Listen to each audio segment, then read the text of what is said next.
بسم اللہ الرحمن الرحیم۔ قرآن اور بائبل کے دیس میں یہ میرے جو اس سفر نامے کے لیکچر کی تفصیل پچھلے لیکچرز میں عرض کر چکا ہوں، تو اب ہم اینڈ پہ آ گئے کہ ایجپٹ کے آخر تک کے جو پچھلے لیکچر میں نے تفصیل سے مصر کا مین شہر قاہرہ اس کی تفصیل عرض کی تھی، اور اس کے بعد اب ہمارا ٹارگٹ تھا کہ اسکندریہ بھی دیکھ لیں کہ جو اصل میں رومن امپائر کا کیپٹل تھا، جو الیگزینڈر نے بنایا تھا، جس کو آپ اسکندر اعظم کہا جاتے ہیں اردو میں۔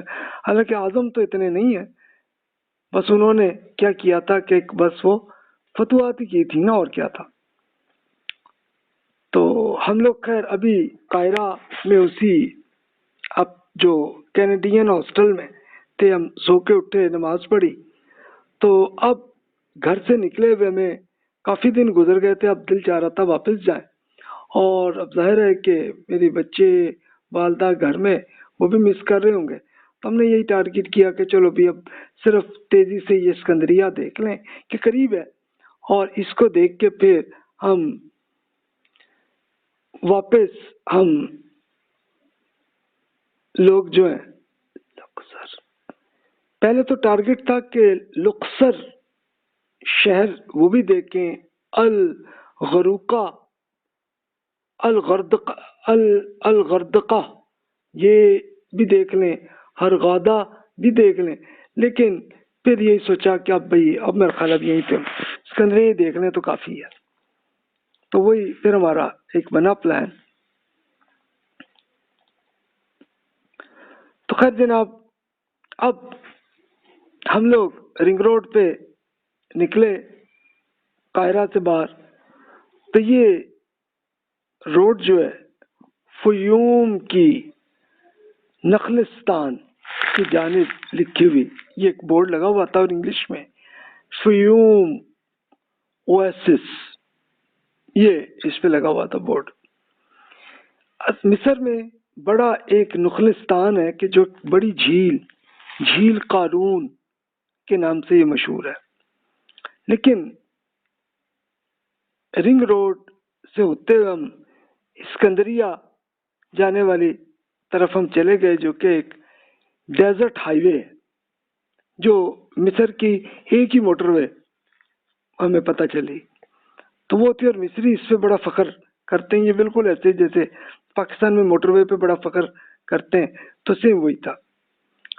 اچھا، وہ دو آپشن سے ہمیں جانے کی، ایک تو ہم یہ ڈیزرٹ ہائی وے کے راستے سے جائیں، یا دوسرا یہ تھا کہ ہم اندر سے کہ جو مختلف چھوٹے چھوٹے شہروں قصبوں سے جو ایگریکلچر ایریا کی طرف سے جائیں، تو وہ یہی ایک اندازہ ہو گیا تھا کہ بھی اگر ہم ایگریکلچر ایریا کی طرف سے گئے تو بہت ٹائم لگے گا، جبکہ یہ ایک پراپر موٹر وے ہے، اس میں جلدی پہنچ جائیں گے، تو اس لیے ہم نے یہی کیا۔ اب اس کے لیے 4 پاؤنڈ کا ٹول پلازا وہاں پہ دیا، اور موٹر وے میں ہم آ گئے۔ اب آگے 3 لین والی موٹر وے تھی، لیکن شکل و صورت سے یہ بالکل ویسی ہائی وے ہی تھی، یعنی اس کے لیے وہ کوئی اسپیشل اس طرح کا کچھ چیزیں نہیں تھی کہ جیسی پاکستان کی موٹر ویز میں ہوتی ہیں۔ تو اس کا مطلب ہے کہ پاکستان زیادہ ڈیولپڈ ہے ایز کمپیئر ٹو ایجپٹ، یہ ہم کہہ سکتے ہیں، چلیں کہ انفراسٹرکچر پاکستان میں ریلیٹیولی بہتر ہوا، یہ ہم کہہ سکتے ہیں۔ اب سب سے بائیں طرف تیز رفتار لین تھی، اور یہاں پہ خرامہ چلتے والوں کا قبضہ تھا، ٹرک اور بسیں درمیان اور بائیں لین پر تھیں، اور اس میں اب دیکھا کہ ان کی موٹر وے پولیس جو ہے وہ کوئی بہت ایکٹیو نہیں ہے کہ وہ ایک ایک چیز دیکھیں کر رہے ہوں، تو وہ آپ کو پاکستان کی موٹر وے میں زیادہ بہتر شکل نظر آئے گی۔ مجھے کراچی کی ایک بسوں کے پٹھان ڈرائیورز سے سیکھے گئے ڈرائیونگ کے وہ تمام اگر یاد آ گئے کہ ایک پورا جو کچھ انہوں نے سعودی عرب میں جو بھلے ہوئے تو یوں فیل ہوا کہ ہم پاکستان آ گئے، کیونکہ مصر کی بھی بے ہنگم ٹریفک ہے، تو سیم ویسی ہے جیسی پاکستان میں ہوتی رہی ہے۔ اب ڈرائیونگ کے تمام انٹرنیشنل قوانین کو بالائے طاق رکھ کے میں نے 140 کی سپیڈ لے لی، جو کہ غلط حرکت تھی، غلط حرکت کی تھی میں نے۔ بعد میں کافی عرصے بعد وہ جب شعور آیا تو تب توبہ کی کہ یار یہ غلط حرکت میں کرتا رہا۔ تو خیر جناب، اب ہم اوور سپیڈنگ سے یہی ایک ہوتا ہے نا کہ دوسرے آدمی پہ بھی تو نقصان پہنچ سکتا ہے، تو یہ غلط حرکت تھی۔ کہیں کہیں روڈ 4 لین پہ تھا، یعنی زیادہ پھیل گئی تھی، اور کہیں پہ 3 لین تھی، اور ٹرکس والی لین جو ہے وہ خالی تھی، کیونکہ ٹرک اس وقت نہیں گزر رہے تھے جب ہم جا رہے تھے۔ تو یہ جناب کئی ایسے بھی ٹرک تھے کہ جو آ کے این ٹاپ کی تیز رفتار لین پہ بھی وہ آ جاتے تھے، اس لیے کہ ان کی صحیح طرح سے مینج نہیں کیا گیا ان کی موٹر وے پولیس تک، یہ بھی تھا۔ تو خیر جناب، یہ بہرحال میرا تبصرہ، میرا ایکسپیرینس تھی 2007 کا۔ ہو سکتا ہے ایجپٹ میں کچھ بہتر شکل آ گئی ہو۔ اچھا، اب چلتے چلتے ہم آگے آئے تو اب یہ 6 کلومیٹر کا شہر نظر آیا۔ یہ اصل میں کیا تھا، قاہرہ سے ہم نکلے تھے تو ایک بورڈ لگا ہوا تھا، مدینہ 6 اکتوبر۔ میں نے کہا اس کا کیا مطلب ہے، یہ کیا چیز ہے؟ وہ بعد میں جب پڑھا تو پتہ چلا کہ یہ اصل میں یہ تھا کہ قاہرہ کے قریب ایک جدید انڈسٹریل ایج، ایک انڈسٹریل زون بنانے کا ان کا پلان ہے۔ تو اس کا نام انہوں نے اب یہ 6 اکتوبر کیوں رکھا کہ عرب اسرائیل کے ساتھ بڑی جنگ جس میں ان کو فتح ہوئی تھی ایجپٹ کو، تو یہ وہ تھا 6 اکتوبر تھا، اس لیے اس کے نام پہ انہوں نے اس کا نام کیا۔ تو ایجپشنز کے کلچر میں یہ ہے کہ بہت سارے شہروں، برج، روڈز کے اوپر ٹائم ضرور لکھ دیتے ہیں، تاکہ یہ بھی ایک میموری کے طور پہ ہوتا ہے، یار اپنی ہسٹری میں دیکھو ہمارے ساتھ یہ ہوا تھا۔ یعنی 26 جولائی روڈ یا 6 اکتوبر سٹی، اس طرح کے ایسے بورڈ وہاں پہ نظر آئے۔ تو یہ بہرحال ایجپشنز کا ایک یہ کلچر ہے۔ روڈ کے دونوں کناروں پر